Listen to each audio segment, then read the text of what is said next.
കേരളത്തിൽ നിന്ന് മൂല്യവർദ്ധിത കാർഷിക ഉൽപ്പന്നങ്ങൾ അമേരിക്ക, യൂറോപ്പ് എന്നിവിടങ്ങളിലേക്ക് കയറ്റുമതി ചെയ്തു. സഹകരണ വകുപ്പിന്റെ നേതൃത്വത്തിൽ നടത്തിയ ആദ്യ കയറ്റുമതിയുടെ ഫ്ളാഗ് ഓഫ് കർമ്മം സഹകരണ വകുപ്പ് മന്ത്രി വി.എൻ. വാസവൻ നിർവഹിച്ചു. സഹകരണ വകുപ്പിന്റെ നേതൃത്വത്തിലാണ് മൂല്യവർദ്ധിത കാർഷിക ഉൽപ്പന്നങ്ങൾ സംസ്ഥാനത്ത് നിന്ന് അമേരിക്ക, യൂറോപ്പ് എന്നിവിടങ്ങളിലേക്ക് കയറ്റുമതി ചെയ്തത്. ആദ്യ കയറ്റുമതി വല്ലാർപാടം കണ്ടെയ്നർ ട്രാൻസ്ഷിപ്പ് ടെർമിനലിൽ സഹകരണ വകുപ്പ് മന്ത്രി വി.എൻ. വാസവൻ ഫ്ളാഗ് ഓഫ് ചെയ്തു. ആദ്യം സ്റ്റേറ്റ്സിലേക്കാണ്. ഇപ്പോൾ അമേരിക്കൻ നാടുകളിലേക്കും യൂറോപ്യൻ നാടുകളിലേക്കുമെല്ലാം കാർഷിക മേഖലയിലെ മൂല്യവർദ്ധിത ഉൽപ്പന്നങ്ങൾ സഹകരണ സംഘത്തിൻ്റെ നേതൃത്വത്തിൽ ഉൽപ്പാദിപ്പിച്ച് കയറ്റുമതി ചെയ്യുന്ന പദ്ധതി വിഭാവനം ചെയ്തത് അർത്ഥപൂർണമായിരിക്കുന്നു. ഇത് കാർഷിക മേഖലയ്ക്ക് വലിയ ഉണർവ് നൽകും.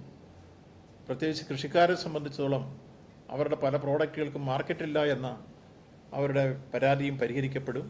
സഹകരണ വകുപ്പ് secretary doctor Rattan U Khelkar, സഹകരണ വകുപ്പ് രജിസ്ട്രാർ ടി.വി. സുഭാഷ് തുടങ്ങിയവർ പങ്കെടുത്തു. കേരളത്തിന്റെ കാർഷിക ഉൽപ്പന്നങ്ങൾക്ക് വിദേശ രാജ്യങ്ങളിൽ വിപണി സ്ഥാപിക്കുന്നതിന്റെ ഭാഗമാണിത്. ഗുണനിലവാരമുള്ള മൂല്യവർദ്ധിത കാർഷിക ഉൽപ്പന്നങ്ങൾ സംസ്കരിച്ച് കയറ്റുമതിക്കായി തയ്യാറാക്കുന്നതിന് 30 സഹകരണ സ്ഥാപനങ്ങളെയാണ് തിരഞ്ഞെടുത്തിരിക്കുന്നത്. ഇതിൽ 3 സഹകരണ സംഘങ്ങളിൽ നിന്നുള്ള ഉൽപ്പന്നങ്ങളാണ് ആദ്യമായി കയറ്റുമതി ചെയ്യുന്നത്. അടുത്ത മാസം 30 സഹകരണ സ്ഥാപനങ്ങളുടെയും ഉൽപ്പന്നങ്ങൾ വിദേശ രാജ്യങ്ങളിലേക്ക് കയറ്റുമതി ചെയ്യുന്നതിനാണ് ലക്ഷ്യമിടുന്നത്. 25 വർഷമായി കാർഷിക ഉൽപ്പന്നങ്ങൾ കയറ്റുമതി ചെയ്യുന്ന കോതമംഗലം ആസ്ഥാനമായുള്ള മഠത്തിൽ എക്സ്പോർട്ടേഴ്സിനാണ് ഉൽപ്പന്നങ്ങൾ അമേരിക്കൻ വിപണിയിലെത്തിക്കാനുള്ള ചുമതല. കൂടുതൽ സഹകരണ സംഘങ്ങളിൽ നിന്നുള്ള ഉൽപ്പന്നങ്ങളുള്ള രണ്ടാമത്തെ ചരക്ക് ജൂലൈ ആദ്യവാരം കയറ്റുമതി ചെയ്യും. News bureau, Ernakulam. ഫുഡ് കഴിക്കാൻ ഇഷ്ടമില്ലാത്ത മനുഷ്യന്മാരുണ്ടോ? എന്നാൽ നമുക്ക് കുറച്ച് വെറൈറ്റി ഫുഡ് കഴിച്ചാലോ?